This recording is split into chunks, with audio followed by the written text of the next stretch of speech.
हाय दोस्तों, आप सभी को हमारे YouTube चैनल ऋषि स्टडी पॉइंट में बहुत बहुत स्वागत है।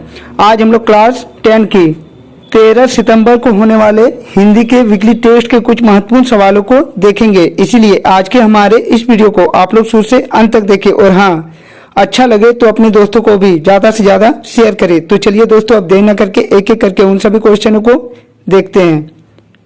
आज का हमारा पहला क्वेश्चन कह रहा है कि उत्साह कविता के कवि कौन है। पहला ऑप्शन है जयशंकर प्रसाद, दूसरा सूर्यकांत त्रिपाठी निराला, तीसरा ऑप्शन है नागार्जुन या चौथा ऑप्शन इनमें से कोई नहीं। तो उत्साह कविता के कवि सूर्यकांत त्रिपाठी निराला है, इसीलिए इसका सही जवाब है ऑप्शन नंबर बी। हमारा अगला क्वेश्चन कह रहा है कि उत्साह कविता में कवि ने किसको संबोधित किया है। पहला ऑप्शन है बिजली को, दूसरा धरती को, तीसरा आकाश को या चौथा ऑप्शन है बादल को।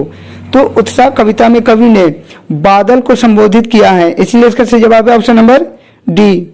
हमारा अगला क्वेश्चन कह रहा है कि उत्साह कविता में कवि ने बादल की तुलना किससे की है। पहला ऑप्शन है धरती से, दूसरा आकाश से, तीसरा कवि से या चौथा ऑप्शन इनमें से कोई नहीं। तो उत्साह कविता में कवि ने बादल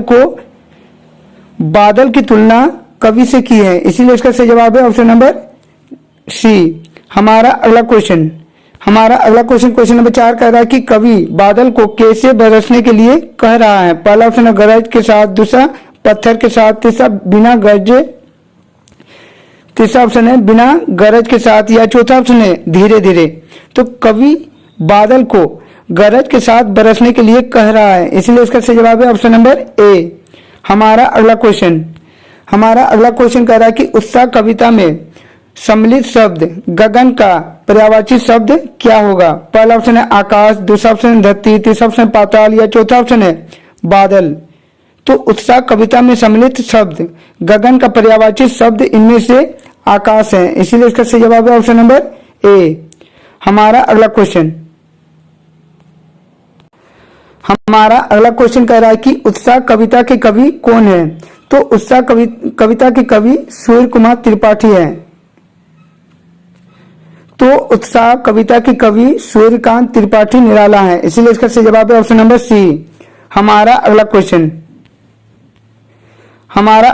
कह रहा है कि उत्साह कविता में कवि बादलों से क्या आग्रह कर रहा है। पहला ऑप्शन बरसने का, दूसरा छाए रहने का, तीसरा कड़कड़ाने का या चौथा ऑप्शन इनमें से सभी। तो उत्साह कविता में कवि बादलों से बरसने का आग्रह कर रहा है, इसीलिए इसका सही जवाब है ऑप्शन नंबर ए। हमारा अगला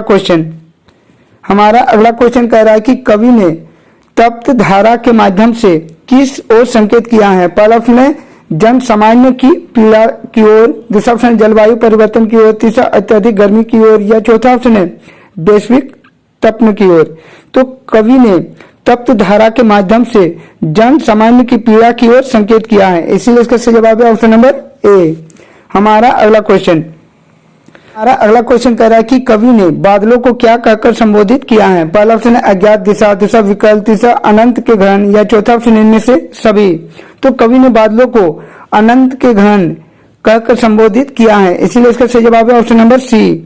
हमारा अगला क्वेश्चन कह रहा है कि कवि निराला ने बादलों की तुलना किससे की है। पहला ऑप्शन है कवि से, दूसरा वर्षा से, तीसरा दृष्टि से या चौथा ऑप्शन है इनमें से सभी। तो कवि निराला ने बादलों की तुलना कवि से की है, इसीलिए इसका सही जवाब है ऑप्शन नंबर ए। हमारा अगला क्वेश्चन कह रहा है कि उत्साह कविता के आधार पर बताइए कि संसार के सभी प्राणियों की स्थिति कैसी है। पहला ऑप्शन है गर्मी के कारण बेचैन और उदास हैं, दूसरा गर्मी के कारण खुश हैं, तीसरा ऑप्शन है वर्षा के कारण उत्साहित हैं या चौथा ऑप्शन इनमें से सभी। तो उत्साह कविता के आधार पर संसार के सभी प्राणियों की स्थिति गर्मी के कारण बेचैन और उदास है, इसीलिए इसका सही जवाब है ऑप्शन नंबर ए। हमारा अगला क्वेश्चन कह रहा है कि कवि गर्मी से तपती धरती को जल से भरकर शीतल करने का आग्रह किससे कर रहा है। पहला ऑप्शन है सूरज से, दूसरा बादलों से, तीसरा चांद से या चौथा ऑप्शन इनमें से सभी। तो कवि गर्मी से तपती धरती को जल से भरकर शीतल करने का आग्रह बादलों से कर रहा है, इसलिए इसका सही जवाब है ऑप्शन नंबर बी।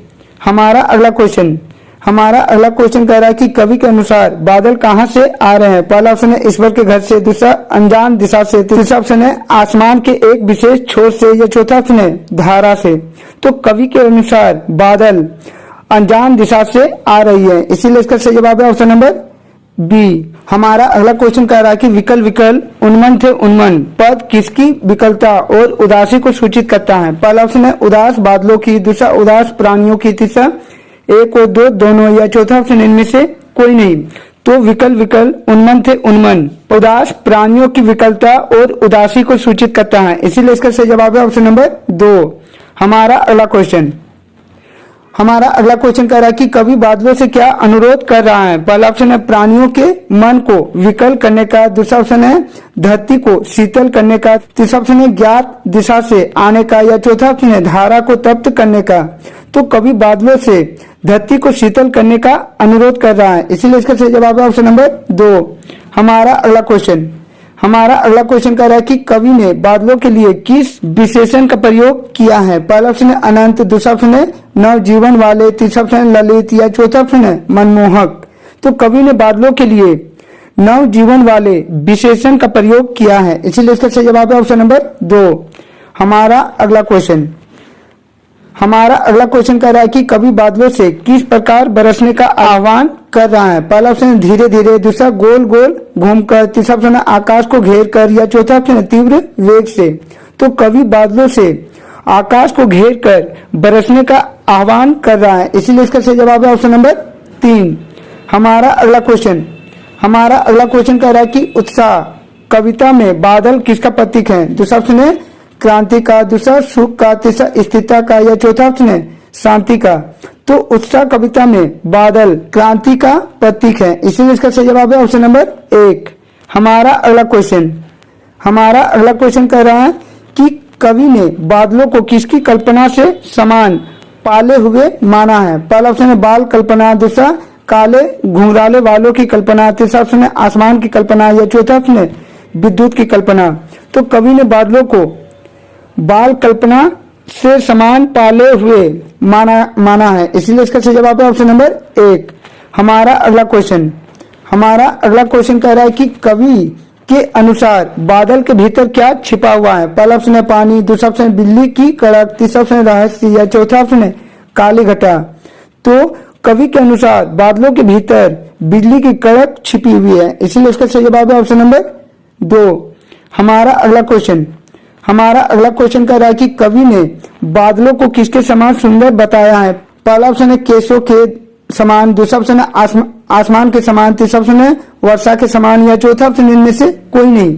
तो कवि ने बादलों को केशों के समान सुंदर बताया है, इसीलिए इसका सही जवाब है ऑप्शन नंबर 1। हमारा अगला